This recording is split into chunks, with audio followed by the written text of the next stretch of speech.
Lord Tirupati महाविद्यालय के online क्लासों में आपका हार्दिक स्वागत है। मैं अनिल वर्मा आज आपको बीए पार्ट सेकेंड ईयर की जो मानव भूगोल है पुस्तक है आपके, उसके बारे में कुछ सामान्य जानकारी देना चाहता हूँ। देखिए, फर्स्ट ईयर में आपने पढ़ा होगा कि भूगोल में जो बुक चलती है भौतिक भूगोल, तो भौतिक भूगोल के अंतर्गत तो जितने भी अपन धरातल में उच्चावच देखते हैं, उच्चावच का मतलब पर्वत, पठार, मैदान, नदियाँ, ऊबड़ खाबड़ धरातल है, नदी मतलब नदी से निर्मित करते हैं वगैरह है, सागर की गहराई है, सागरीय ढाल वगैरह है, इनका अध्ययन किया जाता था फर्स्ट ईयर में।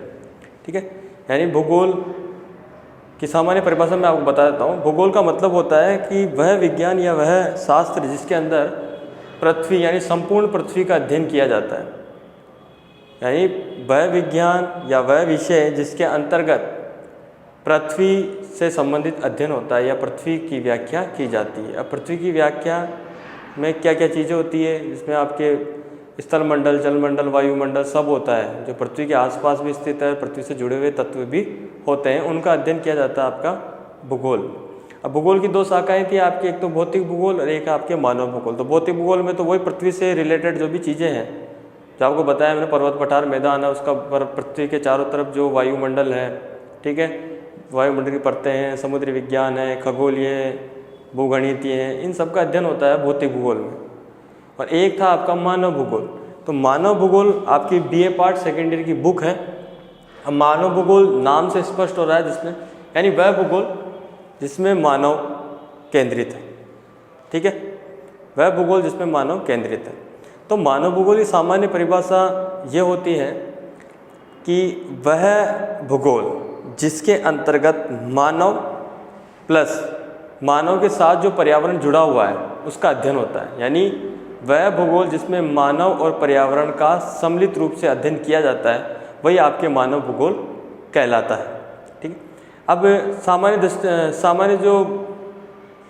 भाषा में जो मैं आपको समझाता हूँ वो इतना सा है कि मानव भूगोल का जो विकास हुआ था वो आपके 18वीं सदी में दो विद्वान थे, एक तो था आपका कांट और एक था आपका फोस्टर। एक तो था आपके 18वीं सदी में, एक तो कांट, यानी मुख्य कांट थे,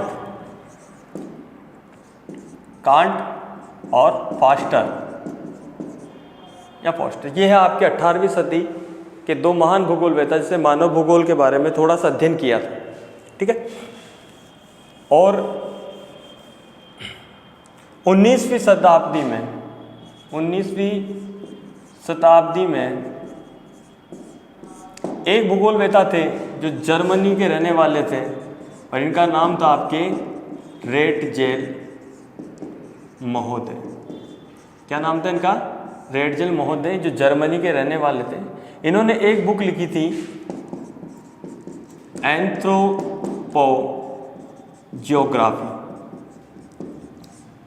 इन्होंने एक बुक लिखी थी आपके एंथ्रोपोजियोग्राफी, और इस बुक से ही आपके मानव भूगोल का जन्म हुआ था। इस बुक से ही आपके किसका जन्म हुआ था? मानव भूगोल का।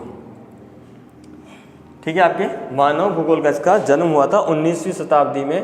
और ये जो विद्वान थे उनका नाम रेटजेल था और ये रहने वाले थे आपके जर्मनी के। और इनका जो काल था वो आपके 1844 से 1904 तक था।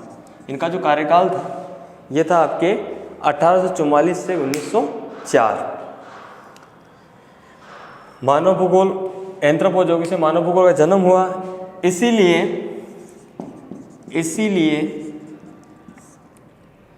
इन्हें मानव भूगोल का पिता कहते हैं। मानव भूगोल का पिता कौन कहलाता? आपके रेटजेल महोदय। बुक का नाम था एंथ्रोपोजियोग्राफी, जिससे मानव भूगोल का जन्म हुआ। इसलिए इन्हें मानव भूगोल का पिता कहते हैं। किन्हें कहते हैं? आपके रेटजेल महोदय। ये 19वीं शताब्दी के थे। किंतु मानव भूगोल का सर्वाधिक विकास आपकी 20वीं शताब्दी में हुआ था। 20वीं शताब्दी में हुआ था। ये हुआ था आपके फ्रांस में। कहाँ हुआ था ये? फ्रांस में। फ्रांस में जो मुख्य थे वो थे, एक तो विडाल डी ला ब्लास, एक थे आपके जीन ब्रुन्स, एक थे आपके डिमांजिया। ये कुछ भूगोलवेता थे आपके फ्रांस के, जिन्होंने मानव भूगोल को विषय के रूप में सर्वाधिक प्रसारित किया या सर्वाधिक उसको मानव भूगोल को बढ़ाया। ठीक है, ये तो थी आपकी सामान्य जानकारी। अब जो आपके टॉपिक है वो है आपके मानव भूगोल की परिभाषा। मानव भूगोल की परिभाषा। अब यह आपके मानव भूगोल की परिभाषा। अब सब जो भी विद्वान थे आपके से रेडजेल है, कुमारी सैम्पुल है, आपके डिमांजिया है, जीन ब्रुन्स है, और आपके विडाल डी ला ब्लास है, डिकेन है, पिट्स है, इन सब ने मानव भूगोल की अलग अलग परिभाषाएं दी थी।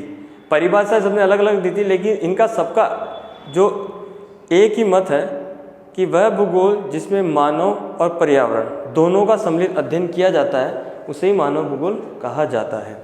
लेकिन इनकी परिभाषाएं आप देख लीजिए, इन्होंने अलग अलग रूप से परिभाषित की है। तो पहला चलिए आप रेडजेल महोदय, या आप नोट कर लीजिए, मैं बोल रहा हूँ उसको नोट कर लो। आपको क्या साफ तो दिख रहा है नहीं दिख रहा है पता नहीं है, तो आप नोट कर लीजिए, बोल रहा हूँ। रेडजेल महोदय के अनुसार मानव भूगोल मानव समाजों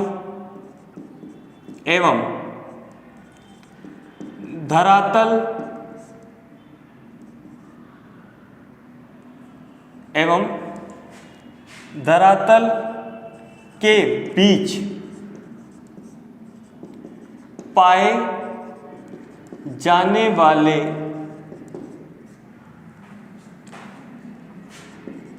अंतर संबंधों का संश्लेषित अध्ययन होता है।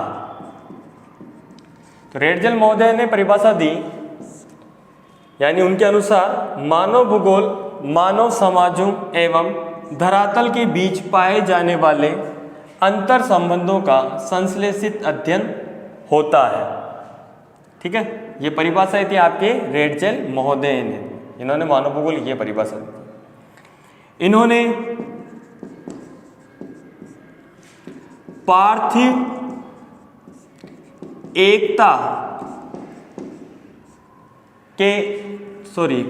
एकता पर जोर दिया। मतलब इन्होंने कहा था कि मानव पर वातावरण का बहुत प्रभाव पड़ता है, यानी मानव पर वातावरण हावी रहता है। ठीक है, ये तो थी आपके रेडजेल महोदय की। अगली जो मोस्ट परिभाषा है वो है आपके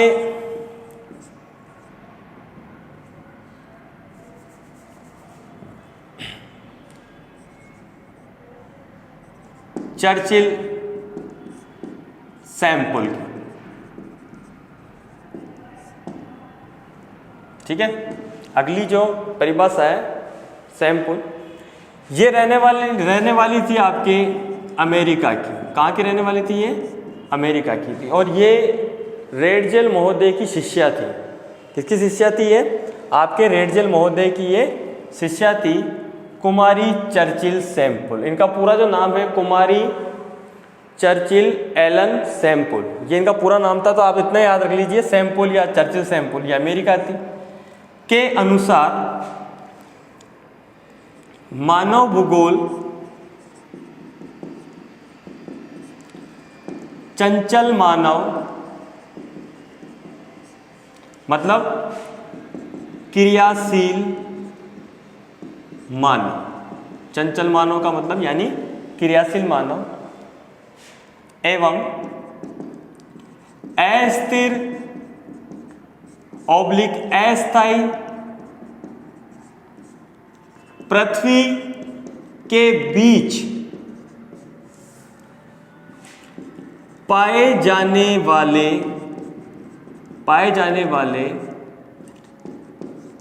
परिवर्तनशील संबंधों का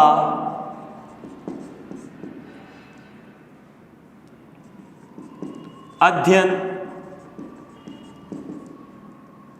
होता है। क्या होता है? मानव भूगोल। कुमारी सैंपल या चर्चिल सैंपल के अनुसार मानव भूगोल चंचल मानव यानी क्रियाशील मानव एवं अस्थिर ऑब्लिक अस्थायी पृथ्वी के बीच पाए जाने वाले परिवर्तनशील संबंधों का अध्ययन होता है।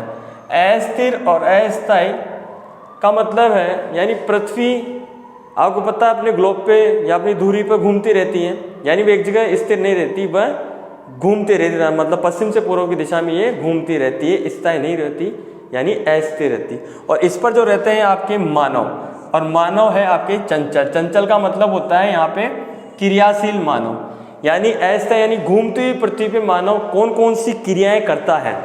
ठीक है, कौन कौन सी क्रियाएं करता है यानी कौन कौन से अपने आगे जो भी विकास करता है उन सब का अध्ययन मानव भूगोल यानी परिवर्तनशील संबंधों का अध्ययन किसमें होता है? आपके मानव भूगोल में। ठीक है, अगली जो आपके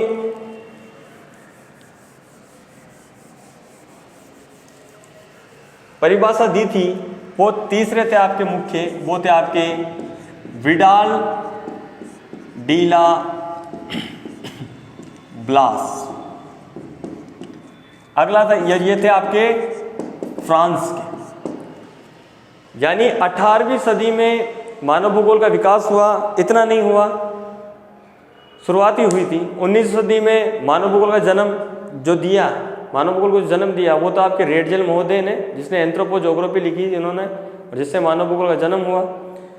20वीं शताब्दी में सर्वाधिक विकास हुआ मानव भूगोल का। 20वीं शताब्दी में सर्वाधिक मानव भूगोल का विकास हुआ और वो हुआ था आपके फ्रांस में। फ्रांस में जो मुख्य थे आपके विडाल डीला ब्लास थे, यानी फ्रांस में मानव भूगोल को सर्वाधिक प्रसारित करने का जो श्रेय जाता है वो जाता है आपके विडाल डीला ब्लास को।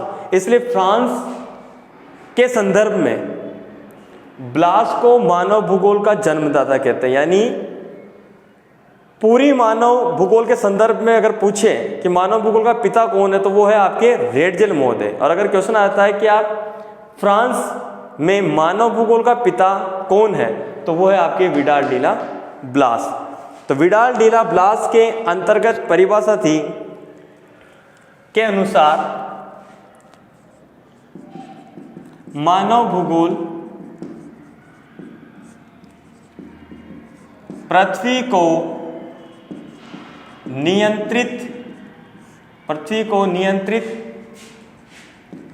करने वाले भौतिक नियम एवं इनमें रहने वाले या निवास करने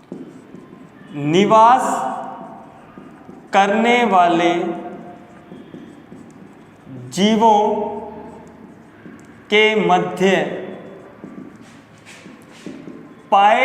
पाए जाने वाले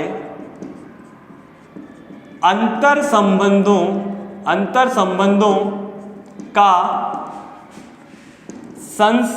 संश्लेषित अध्ययन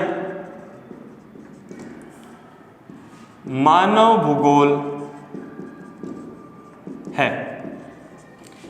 यानी मानव भूगोल विडाल डीला ब्लास के अनुसार पृथ्वी को नियंत्रित करने वाले भौतिक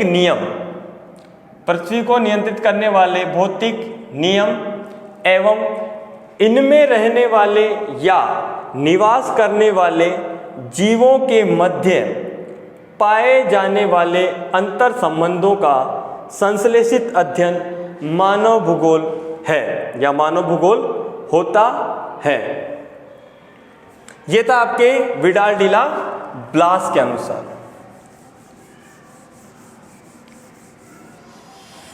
अगला था आपके डिकेन और पिट्स के अनुसार।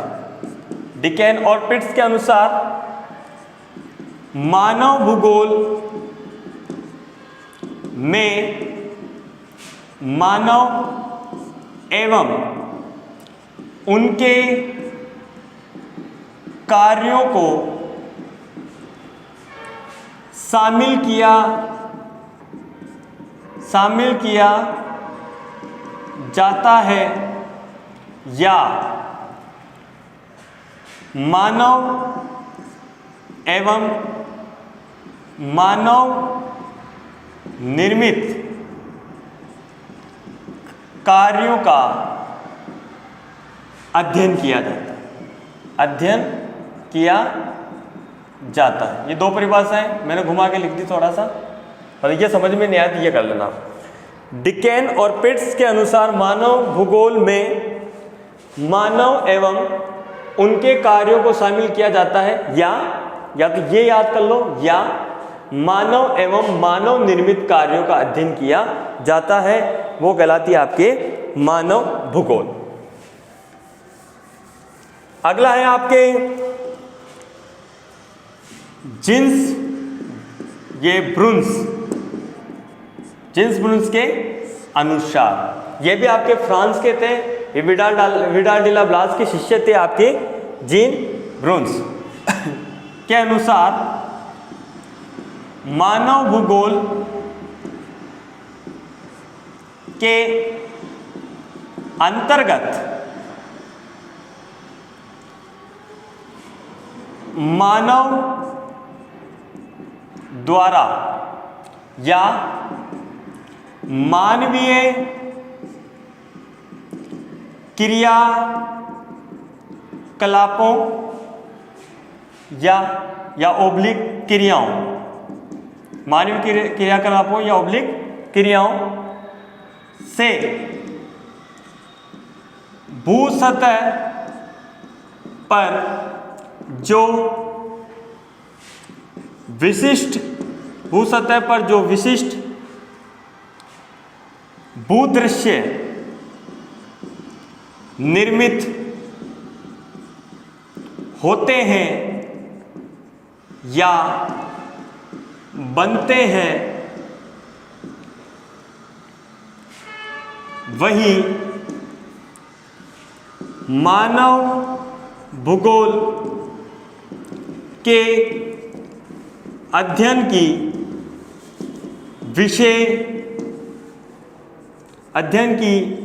विषय वस्तु होती है।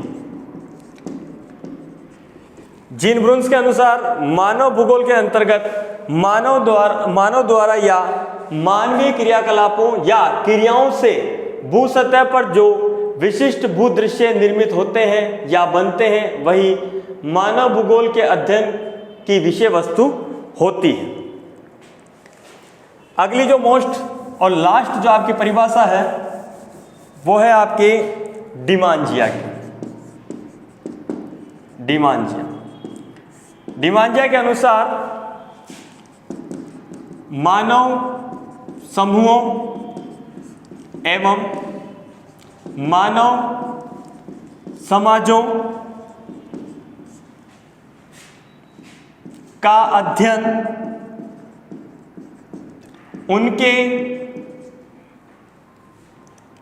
प्राकृतिक वातावरण से अंतर से मानव समूह एवं मानव समाजों का अध्ययन उनके प्राकृतिक वातावरण से अंतर संबंधित